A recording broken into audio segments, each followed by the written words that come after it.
Welcome back, guys. This is Austin with Flippin' Elanita, and I just wanted to show you a little progress and also give you a tip that I learned. Remember I was talking about how I'm gonna learn and show you things along the way? So check this out. Let me see. So first off, here's my bathroom. Let's get some light. And I guess that's not very attractive. Let me get that out the way. So here's my bathroom.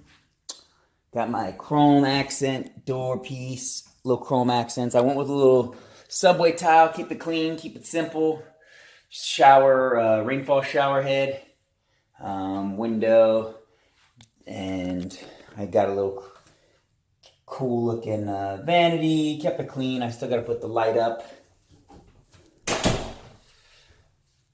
So it used to be quite a bit different. So this is my little tip for you that I learned.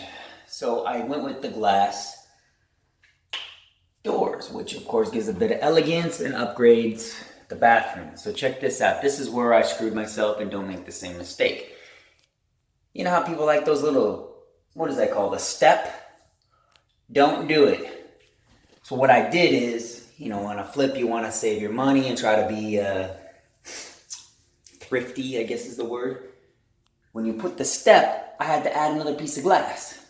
So instead of 2 pieces, which would have been, $600 to $700, I had to now include a third piece. So now it went to $1,000, which is still a fair deal because a lot of people want $1,400-$1,500, but it sucks. Just want to let you know, a little quick tip: save yourself some money and don't put that stupid step.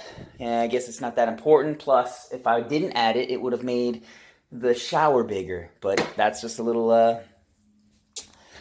lesson that I learned. So I figure I want to share it with you, share a little updates. The bedroom's done, the other bathroom's done.